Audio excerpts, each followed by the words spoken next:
이 세상의 모든 피조물 중에 기도를 하는 것은 인간밖에 없는데, 나름대로 감사의 표시를 하는 동물들은 있을 수 있지만 구체적인 요구사항을 갖고 다른 대상에게 기도하는 동물은 없습니다. 사람은 나라와 민족과 인종에 관계없이 모두가 다 기도합니다. 기도의 내용은 자신이 가치를 둔 것에 대한 것일 텐데, 기도를 말한다면 우리만큼 기도를 많이 하는 민족도 없지요. 옛날부터 새벽기도, 철야기도, 백일기도, 천일기도 했었고, 기도의 대상도 아주 다양했습니다. 해와 달과 별을 보며 빌었고, 산과 바다, 큰 나무와 돌 앞에서도 열심히 우리는 빌었습니다. 기도의 유무 혹은 기도의 강도에 비례하는 것은 아니었지만 응답이 있기도 하고 또 응답이 없기도 했습니다. 응답과 관계없이 기도해야만 하는 존재, 그것이 인간이 가진 종교성이라고 하는 것인데, 우리만큼 그것에 강한 민족이 없었다라고 하는 뜻입니다. 우리나라에 기독교가 들어왔을 때 기도하는 인자는 그대로 전이가 되었는데, 전 세계에서 간절하게 오래 기도하는 것은 우리가 1등입니다. 복 주지 않으면 죽는다는 마음으로 기도했는데 하나님은 그대로 응답하셨지요. 아무리 해와 달과 별을 보며 기도해도 지난 5,000년 동안 가난하고 초라하고 그리고 비참했었는데, 그런데 예수 그리스도의 이름으로 하나님께 기도하며 우리는 가장 짧은 시간에 세계에서 가장 빠르고 풍요로운 발전을 이룬 그런 민족입니다. 사람들은 대한민국의 급속한 발전과 성장의 다양한 원인과 이유를 말하지만 저는 분명히 그것이 기독교인들의 목숨을 걸고 한 기도 때문이라고 믿습니다. 하지만 그런 기도의 응답도 중요하지만 한국교회가 받은 응답은 그것만은 아니었습니다. 배고프고 힘들어서 기도한 것은 맞는데 옛날에 비해 풍요롭고 넉넉해진 응답만 있었던 것은 아니라고 하는 것이죠. 한국교회는 생각하지 못했던 다른 것을 하나님으로부터 받았습니다. 그것은 하나님 주고 싶으신 것이었는데, 진짜 하나님이 하나님의 사랑하는 사람들에게 주고 싶으셨던 그것을 한국교회는 받았습니다. 하나님께서 어떤 분이신가, 그분을 내 아버지라, 그분이 어떤 분이신가 알고 그분이 내 아버지라 믿고 아버지에게 내가 필요한 것을 달라고 하는 것, 그것은 절대 기복신앙이 아닙니다. 그것은 바르고 건강한 것이고 그것은 온전한 것이지요. 아버지에게 자기 필요한 것을 달라는 것이 어떻게 잘못된 신앙이 될 수가 있겠는가. 기복신앙은 믿음의 대상에 대한 지식엔 관심이 없이 자기의 욕망을 채우려는 그것만을 목적으로 하는 신앙을 기복신앙이라고 하는 겁니다. 내가 무엇을 믿는지, 내가 믿는 존재가 어떤 존재인지 그런 것은 관계없고, 그를 통해서 내가 바라고 원하는 것을 얻어내려고 하는 것, 그것만 관심이 있는 것, 그것 기복신앙이라. 하나님은 독생자를 희생시키기까지 해서 구원해낸 백성들에게 주지 않으실 것이 없습니다. 그러므로 내가 너에게 말하노니 무엇이든지 기도하고 구하는 것은 받은 줄로 믿으라. 그리하면 너에게 그대로 되리라. 그렇게 하신 말씀 그대로입니다. 자기 백성들이 가난하고 초라하고 약한 것을 절대 원하지 않으시기 때문일 텐데, 하나님은 반드시 기도하면 주십니다. 저는 분명하게 믿는데 여러분도 꼭 믿으시기를 바랍니다. 하지만 하나님께서 진짜 주고 싶어 하시는 것은 우리가 구하는 그것만은 아니라고 하는 것이죠. 그것을 예수님께서 이렇게 말씀을 합니다. 너희가 악할지라도 좋은 것을 자식에게 줄 줄 알거든 하물며 너희 하늘 아버지께서 구하는 자에게 성령을 주시지 않겠느냐 하시니라. 성령을 주십니다 라고 하는 것, 그것은 하나님 자신을 하나님의 백성들에게 주신다라고 하는 그런 뜻입니다. 하나님은 온 세상과 전 우주를 지으신 분이신데 구하는 자에게 하나님 그분을 주신다. 믿음 생활은 그것이 무슨 뜻인지 깨달아지는 것을 뜻합니다. 오늘 말씀을 듣다가 하나님이 내게 주신 것, 그것이 새롭게 깨달아지는 은혜가 여러분 모두에게 꼭 있게 되기를 바랍니다. 성경에서 성령은 때때로 불로 표현됐는데, 세례 요한은 그는 성령과 불로 너희에게 세례를 베푸실 것이요 라고 했고, 오순절 마가다락방에서 약속하신 성령을 위해 기도하던 성도들에게 내린 성령은 불같은 성령이라고 합니다. 마치 불의 혀처럼 갈라지는 것들이 그들에게 보여 각 사람 위에 하나씩 임하여 있더니 그들이 다 성령의 충만함을 받고, 그들이 기도하다가 불을 받았다 이렇게 말하는 겁니다. 그리고 방언을 하고 소동이 나는데 세상 사람들에게 그들의 모습이 마치 술 취한 사람들 같았다 이렇게 말합니다. 바울은 갈라디아 교회에 보낸 편지에서 성령 받은 사람들에게 나타나는 것들에 대해서, 성령 받았다라고 하는 사람들에게 나타나는 현상에 대해서 이렇게 얘기를 합니다. 오직 성령의 열매는 사랑과 희락과 화평과 오래 참음과 자비와 양성과 충성과 온유와 절제니 이 같은 것을 금지할 법이 없느니라. 성령 받은 사람들에게서는 이와 같은 것들이 나온다 이렇게 말하는 겁니다. 성령이 오시면 인생이 밝아지고 인생이 따뜻해집니다. 성령은 불이 맞죠. 성령이 오시면 인생이 밝아지고 따뜻해지기 때문에 성령이 오시면 차가운 심령이 뜨거워지게 되는 것이고, 그것은 죽은 사람이 살아난다라고 하는 것을 뜻했습니다. 죽은 영이 다시 살아나게 되는 것, 성령이 오시는 것. 할렐루야.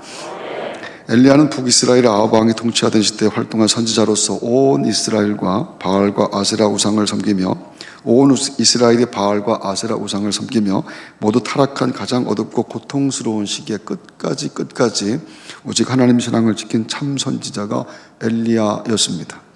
엘리야 선지자와 바알과 아세라 선지자들 850명이 갈멜산에서 자기들이 섬기는 신의 이름을 부르며 대결을 했는데, 불로서 응답하는 신이 참 신임을 증명하는 싸움이었죠. 하나님은 엘리야의 제단에 불을 내렸고 엘리야의 하나님이 참 신이다라고 하는 것이 증명되게 됩니다.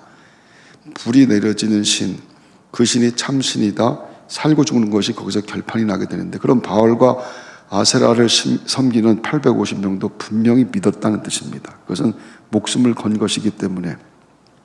싸움에서 승리한 엘리야는 바알과 아세라 선지자들 850명을 기손 시냇가에서 다 목을 잘라 죽입니다. 그러니까 바알과 아세라 선지자들 이 850명도 목숨을 걸고 믿었는데 잘못 믿었다라고 하는 것입니다. 믿는 것이 중요한 것이 아니고 어떻게 믿느냐, 이 자리에 있는 것이 중요한 것이 아니고 내가 무슨 마음을 갖고 지금 믿음을 고백하고 있는가, 그것이 중요합니다. 엘리야의 제단에 불이 떨어지는 장면을 성경은 이렇게 말을 하죠. 이에 여호와의 불이 내려서 번제물과 나무와 돌과 흙을 태우고 또 도랑의 물을 핥은지라. 그것은 하나님이 엘리야와 함께 하시는 누구도 부인할 수 없는 증거였습니다. 그렇게 불이 내렸고 엘리야가 살아나게 됩니다. 엘리야 다음에 일어난 사람이 우리가 알다시피 엘리사인데, 그는 스승인 엘리야가 승천할 때 이렇게 말을 합니다. 엘리사가 이르되 당신의 성령이 하시는 역사가 갑절이나 내게 있게 하소서 하는지라. 그리고 성경은 엘리사에게 성령이 임했다라고 말합니다. 엘리야의 성령이 하시는 역사가 엘리사 위에 머물렀다. 엘리사가 구한 대로 성령이 엘리사에게도 그대로 임했다라고 하는 뜻입니다. 그리고 성령의 역사는 엘리사의 사역을 아주 강력하게 만들어냅니다. 소금으로 썩은 물을 고치고 보륵떡 20개로 100명을 먹이고 사렙다 여인의 죽은 아들을 살려내고 불안한 이 사환의 눈을 열어서 하나님의 불말과 불병거를 보게 하는 놀라운 역사들입니다. 엘리사가 하는 것이 아니라 엘리사를 통해서 성령이 하시는 일이었습니다. 할렐루야. 언제나 하나님 나라 사람들, 하나님의 사람들은 하나님 나라 거룩한 것, 그것을 구하는 사람들인데, 그들은 눈에 보이는 현실의 삶이 늘 녹록지 않았지만 그들의 눈은 늘 하나님 나라에 고정되어 있었습니다. 그래서 주를 위해 살고 주를 위해 죽는다, 그렇게 말하는 겁니다. 내가 살고 죽는 것이 다 주를 위한 것이다, 그렇게 고백합니다. 우리 중에 누구든지 자기를 위하여 죽는 자가 없고 자기를 위하여 사는 자가 없고 자기를 위하여 죽는 자도 없도다. 우리가 살아도 주를 위해 살고 죽어도 주를 위하여 죽나니 그러므로 사나 죽으나 우리가 주의 것이로다. 오직 주를 위해 살고 주를 위해 죽습니다. 다른 목적이, 내 인생에 다른 목적이 없습니다. 명쾌하고 분명했는데 그것이 분명할수록 그들의 삶에 놀라운 일들이 일어나게 됩니다. 그런 고백 자체가 성령의 역사였지만 그 고백에 충실한 믿음의 삶에 계속해서 성령이 강력하게 역사하게 되었다.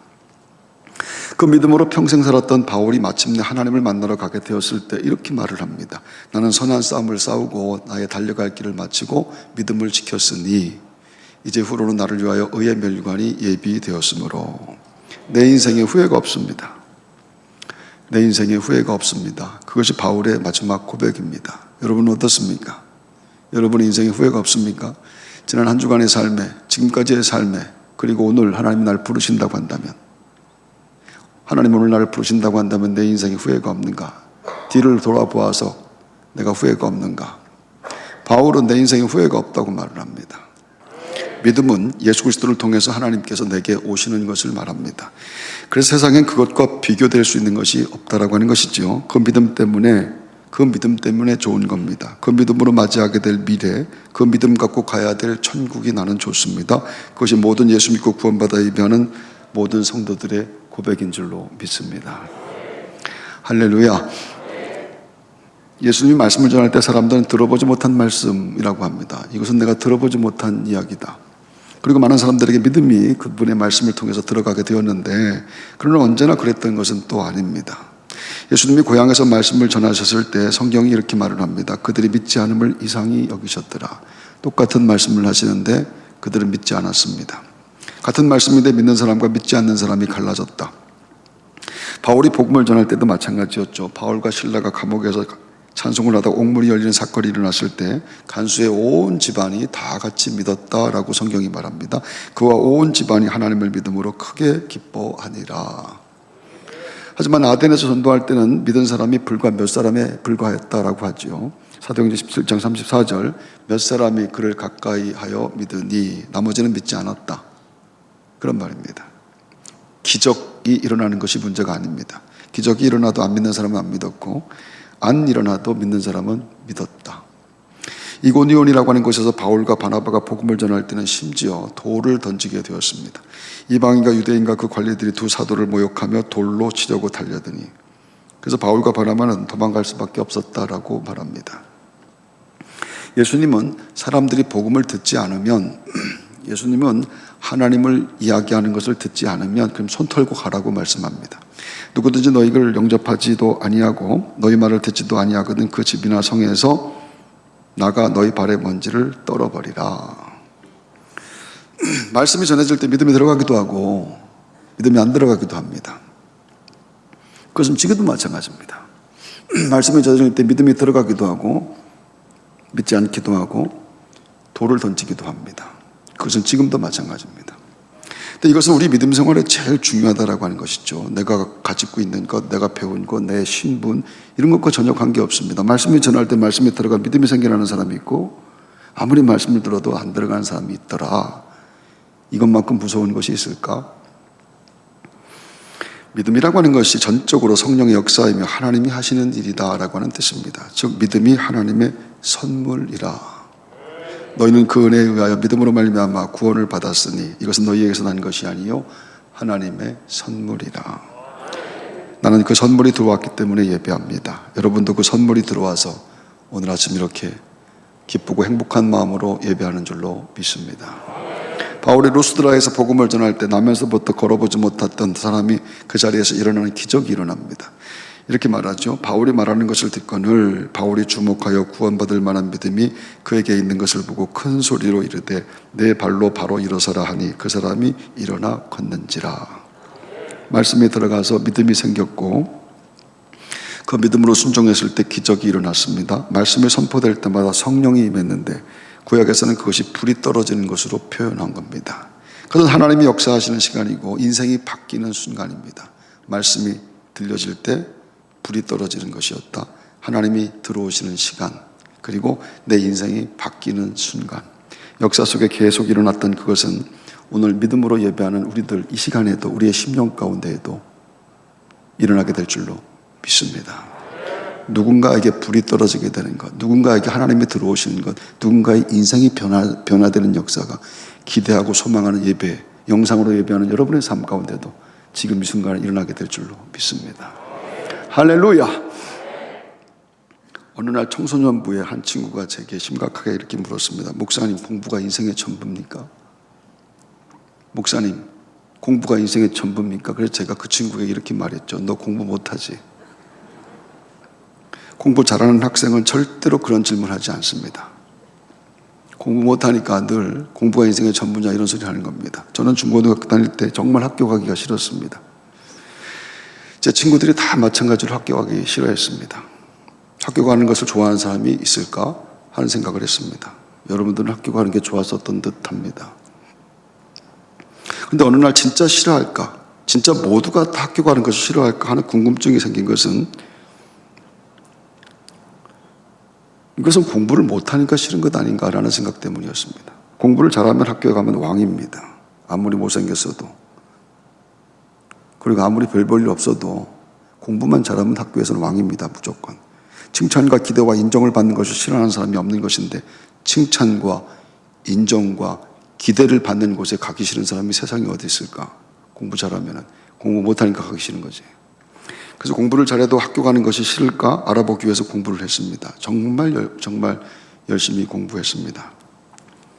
하지만 열심히 한다고 되는 것은 아니었습니다. 항상 더 열심히 하는 놈들이 늘 있었습니다.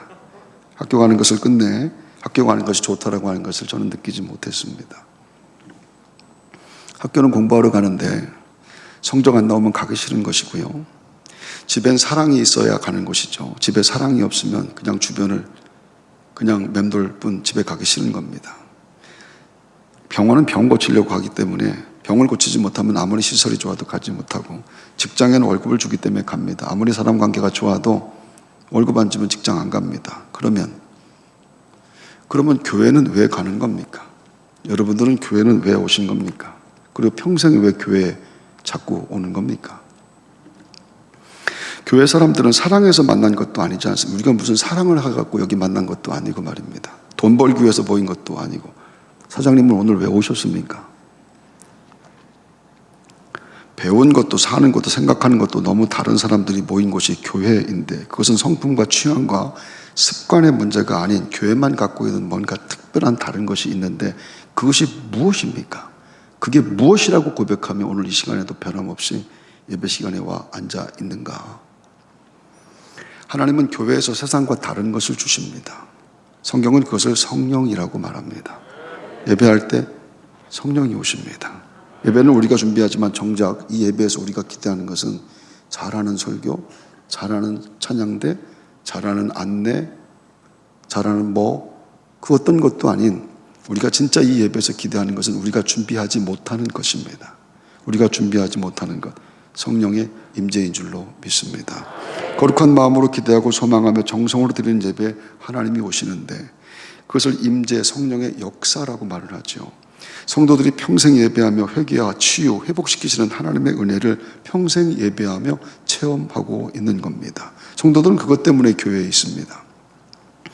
성령 하나님이 내게 오신다라고 하는 것, 그것이 내 언어로 설명될 수 없지만 찬송할 때, 기도할 때, 반가운 마음으로 성도들을 만날 때 그것이 조금씩 감지되게 되는 것, 눈물 나도록 좋은 것, 위로와 용기, 치유와 회복과 감사와 소망. 그래서 나는 예배할 때 가장 행복합니다. 이렇게 노래합니다. 예배할 때 나는 제일 행복합니다. 그렇게 고백합니다. 할렐루야. 어느 권사님이 예배가 끝나고 움직일 수가 없었다고 합니다. 예배가 끝나는데 일어나서 가야 되는데 일어나지를 못했다고 합니다. 감히 일어날 생각도 못하게 몸이 움직이진 않아서 말입니다. 앉은 자리에서 눈물만 계속 나왔다고 하죠. 한참 만에 겨우 움직일 수가 있어서 목사에게 기도를 받아야겠다고 하는 마음으로 왔다고 얘기했습니다. 언제나 성령이 임하는 현상은 다양하게 나타나는데, 마음이 뜨거워지고 눈물이 쏟아지고 몸에 진동이 올 수도 있을 겁니다. 별다른 현상이 나타나지 않을 수도 있는데 알 수 없는 기쁨으로 가슴이 벅차는 그런 체험을 하게 되기도 합니다. 영상으로 말씀을 듣다가도 무엇인가 몸에서 빠져나가는 홀감을 하는 것을 느낀 그런 분들도 있습니다. 마음이 후련해지고 기도 중에 방언이 시작됐다고 하는 분들도 영상으로 예배하는 분들 가운데 있습니다. 하나님이 우리에게 오십니다. 하나님이 그런 분명한 몸과 마음의 현상들로 오시는 것만은 아닙니다. 끊임없이 잔잔한 기쁨과 감사가 마음속에서 솟아오르는 것, 교회에 가고 싶은 것, 공부 잘하는 성도들입니다. 우리 모두는 그 천국과 같은 은혜, 하나님 내게 오신 은혜를 체험하며 살기 때문에 100년도 넘는 교회에서 평생을 주님을 예배하고 있는 줄로 믿습니다. 영상으로 예배를 드리다가 교회를 직접 찾아오시는 분들이 있습니다. 굿제 교회라고 하는 이름을 처음 들어봤고 처음 본 목사인데 꽤 먼 곳에서 직접 보고 싶어서 오셨다고 하는 그런 분들 말입니다. 그것 또한 성령에 찾아가게 하시는 은혜일 겁니다. 성령은 하나님을 아는 지식을 주고 말씀에 감동하게 하며 우리를 구체적으로 움직이게 만들어 줍니다. 그곳에 가봐야겠다라고 하는 의지가, 단 한 번도 살면서 그런 생각을 해보지 않았는데 그곳에 가봐야겠다 하고 자리를 털고 일어나는 그 의지를 주신다라고 하는 것, 한 번도 안 해본 일을 해보겠다라고 하는 의지, 할 수 있는 힘을 성령이 우리에게 주신다라고 하는 겁니다. 이게 무슨 감염병이나 이런 것이 문제가 되지 않는다라고 하는 것. 난 거길 가야겠다. 오리들이 모인 오리교회 주일 예배 은혜가 넘쳤다고 합니다. 오리 목사님은 목소리를 높여 외쳤지요. 우리 오리들은 닭처럼, 아니 독수리처럼 하늘을 날 수 있습니다. 하나님은 우리에게 날개를 주셨습니다. 창공을 향하여, 태양을 향하여 독수리처럼 눈을 부릅뜨고 날아가는 능력 있는 오리들이 되시다. 웬 오리들이 이렇게 많은지 모르겠습니다. 우리 교인들은 너무 큰 은혜가 되었습니다. 위로와 소망이 생기고 믿음이 생겼죠. 평생 그런 아멘을 해본 적이 없을 정도로 크게 아멘했습니다. 할렐루야. 예배가 끝난 후 은혜를 나누었습니다. 얼마나 좋아하는지 모두 은혜 받은 말씀을 나누며 행복했지요. 어떤 우리는 감격해서 울기도 합니다. 저마다 말씀에 은혜 받은 놀라운 간증들을 했는데, 그리고 다 뒤뚱거리며 예배당을 나가 집으로 갔습니다. 그 우리 중에 그 누구도 날아간 우리는 없습니다. 날아보려고 날개짓을 시도한 우리도 없습니다. 그냥 예배당 들어올 때처럼 뒤뚱거리며 집으로 갔습니다. 집사 우리도, 권사 우리도, 장로 우리도, 목사 우리도. 성령이 임하면 한 번도 안 해봤던 날개짓이 시작됩니다. 그리고 비로소 날 수 있음을 확인하게 되는 것, 성령이 역사하시는 증거인 줄로 믿습니다. 성령이 하나님이시기 때문입니다. 성령이 온 우주를 지으신 하나님이시기 때문에, 성령이 우리에게 오시기 때문에 너희가 악할지라도 좋은 것을 자식에게 줄 알거든. 하물며 너희 하늘아버지께서 구하는 자에게, 여러분 크게 아멘할 준비하십시오. 성령을 주시지 않겠느냐 하시니라. 할렐루야. 중국의 북한을 바라보면 압록강 옆에 세워진 교회가 하나가 있는데, 강폭이 넓지 않은데 조금만 상류로 가면 개울 하나 건너 북한입니다. 중국과 북한의 관계가 좋을 때는 국경이라고 하는 것이 허술할 수밖에 없는 것인데, 땅에 금 고어놓은 것이 그냥 국경인데, 국가 간의 관계가 나빠지면 그 금 고어놓은 것 한 발짝만 넘어가도 총 맞을 수 있습니다. 예전엔 개울 건너 중국 교회에 오는 북한 교인들이 많이 있었는데, 주로 나이가 많은 할머니들이었다고 합니다. 아무리 강 건너편이라고 하지만 꽤 먼 거리인데, 북한에서부터 교회 십자가만 바라보며 걸어온 사람들입니다. 교회 십자가만 바라보며 교회 온 사람들. 예배가 끝나면 늘 헌금통에 북한 돈이 들어있는 11조 봉투가 있었다고 합니다. 헌금 드리고 싶어서 강 건너 온 북한 지하교회 성도들입니다. 헌금 드리고 싶어서 저 십자가에, 저 교회에 가서 헌금 드리고 싶다. 그것 때문에 그 먼 길을 십자가만 바라보며 걸어온 분들입니다. 성령의 인도함으로 교회를 찾아오는 겁니다. 성령이 역사하면 국경을 뚫고도 옵니다. 성령이 역사하면 코로나든 무엇이든 그런 것과 관계없이 나는 그곳에 가야겠다. 나는 거기 가서 예배드리겠다라고 하는 마음이 생겨납니다. 오늘 우리 모두가 성령의 인도하심으로 성전에 왔고, 성령의 역사하심으로 찬송을 부르며, 또 오늘도 말씀 듣는 시간에 지금 이 순간에도 성령이 내리는 줄로 믿습니다. 베드로가 이 말을 할 때 성령이 말씀 듣는 모든 사람들에게 내려오시니, 베드로와 함께 온 할례받은 신자들이 이방인들에게도 성령 부어주심으로 말미암아 놀라니, 이는 방언을 말하며 하나님 높임을 들음이러라. 교회 다니면 모든 것이 다 좋았다라고 하는 사람이 세상에 어디에 있습니까? 실망하거나 속상하고 불편하고 불쾌했던 일들이 교회 다니면서 얼마나 많았는지 모릅니다. 사람 만나는 곳이 다 그렇기 때문에 말입니다. 하지만 그럼에도 불구하고 우리는 지금까지 변함없이 예배하고 있습니다. 감지하지 못할 수도 있지만 그것은 하나님이 우리에게 성령을 주셨기 때문인 줄로 믿습니다. 찬송하고 기도할 때 마음이 뜨거워집니다. 말씀 드리면 마음이 찔려서 마음 깊은 곳에서 회개가 이렇게 솟아오르게 되는 것, 세상과 다른 것이 자꾸 감지되게 되는 것, 그것이 불난 은혜, 그것이 불이 떨어지는 은혜, 성령의 불난 은혜가 내 속에서 일어나고 있는 것인 줄로 믿습니다. 말씀 들을 때 나도 모르게 기도하지 못했던 치유와 회복과 위로와 용기와 소망과 생명이 다시 일어나게 되는 것. 하나님이 구하는 자에게 성령을 주신다고 하셨는데, 하나님이 내게 오시는 은혜, 새해에도 그 은혜 가지고 승리하는 여러분들, 복된 믿음들 다 되시기를 주의 이름으로 축원합니다.